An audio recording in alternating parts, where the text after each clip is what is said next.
Veja, quando eu e meus amigos nos formamos, nós tínhamos duas opções. Ir para a capital, com mais de 500 mil de habitantes, com inúmeros empreendimentos imobiliários, ou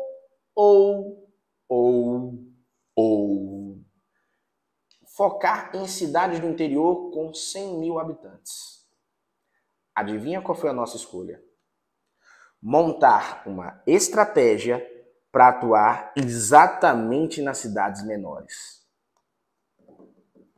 É com base nisso que as duas estratégias foram montadas e elevaram significativamente o faturamento dos escritórios de regularização. O tempo passa, o tempo voa. E a poupança Bamerindos continua numa boa. Foi mal, sempre quis fazer isso. O tempo passa e a gente também aprimora essa técnica com os nossos alunos e deram bons resultados. E hoje,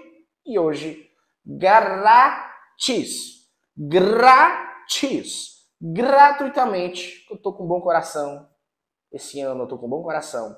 Nós vamos divulgar essas duas técnicas. Fica com a gente. Mas antes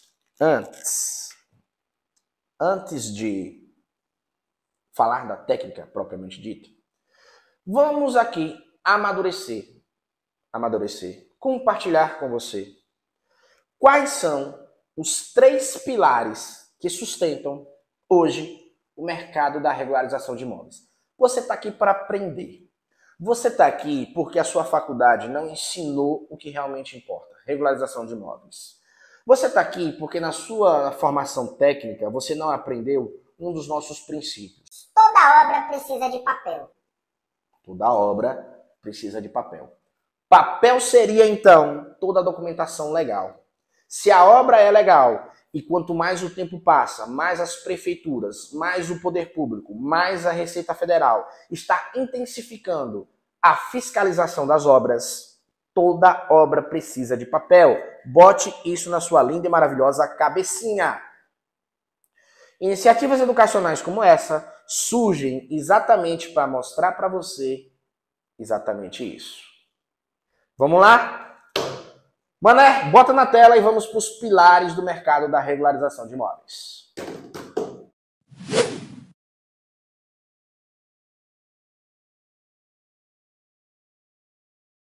Primeiro pilar, baixa concorrência.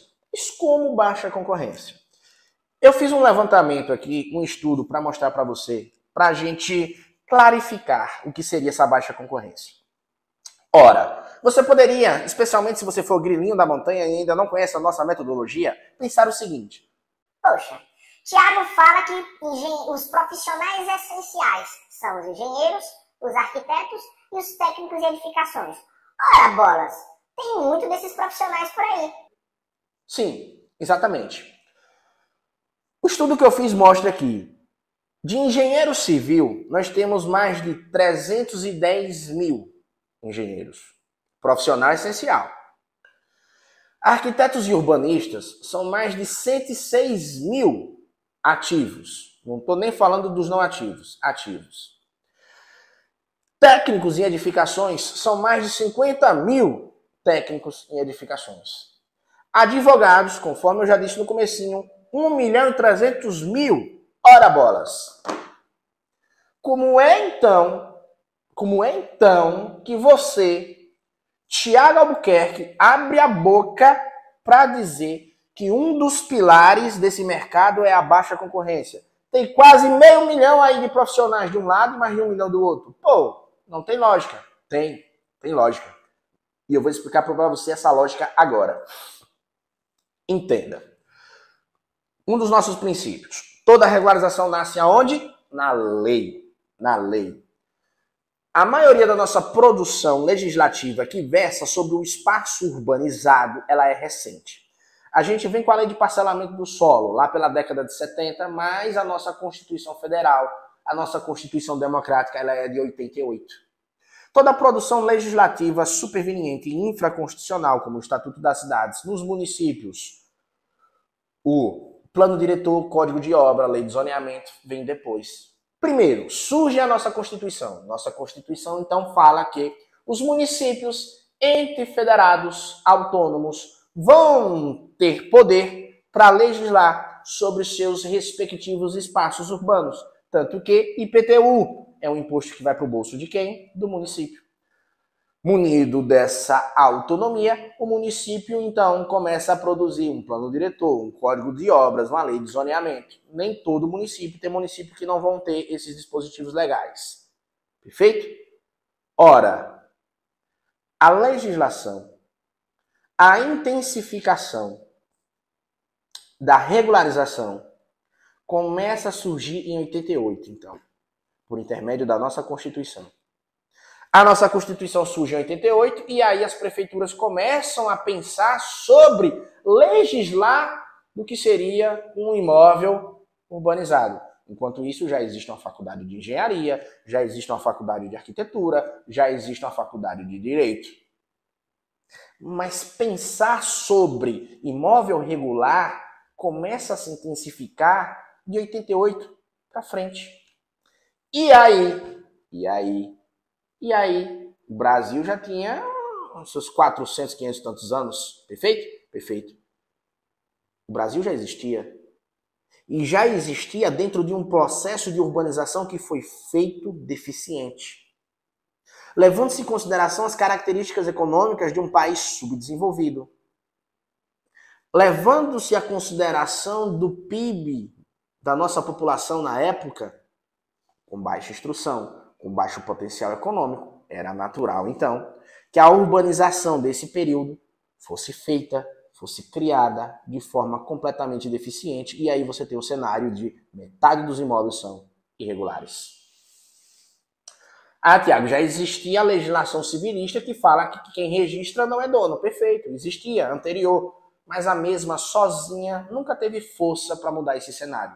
Na verdade, para a gente poder definitivamente ter um futuro com maioria dos imóveis regulares, o que precisa ser feito a nível de Brasil é a construção e a efetivação de políticas públicas voltadas para um processo de urbanização saudável, sustentável, coisa que ainda a gente está assim, ó, passinho de tartaruga. Mas estamos progredindo. Está acompanhando a linha de raciocínio?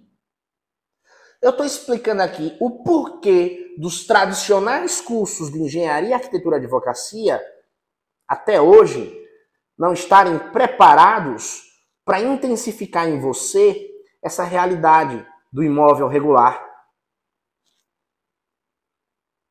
Esses cursos existem há milênios, mas falar sobre a legislação do imóvel regular é um processo mais recente, mesmo a despeito da lei de parcelamento do solo ser datado até de antes da Constituição, mesmo disso.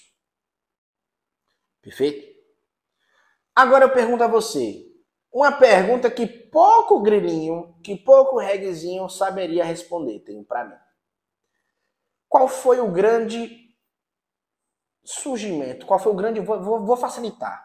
Qual foi o grande programa que surgiu lá em meados de 2009, 13 anos atrás, que veio impulsionar ainda mais essa noção, essa necessidade de imóvel regular? Quem sabe responder? Quem responder vai ganhar 1 ponto para a prova. Minha Casa, Minha Vida. O maior programa habitacional da história. Surge e dá um boom na construção civil. O que é que isso tem a ver, Tiago? Ora, um imóvel para ser financiado pela instituição bancária precisa ser regular. É isso que eu quero dizer. Estou explicando para você o porquê da deficiência dos tradicionais cursos acadêmicos de formação de engenharia, arquitetura e advocacia não ensinarem regularização. A lei que começa a intensificar esse processo é recente, as leis, e um movimento social que ocorreu por causa do Minha Casa e Minha Vida, também é recente, 2009 para cá. Por que que esse movimento social, esse programa social, Minha Casa e Minha Vida, ele é importante para a divulgação do setor de regularização de imóveis? Porque o imóvel só pode ser financiado se tiver escritura. O Minha Casa e Minha Vida, então, traz a necessidade cada vez mais crescente de alvará de construção, habits, averbação no cartório. Legislação mais eficiente, de 88 para cá, e Minha Casa e Minha Vida, começam a criar iniciativas como essa, que visam estudar e se aprimorar sobre regularização de imóveis.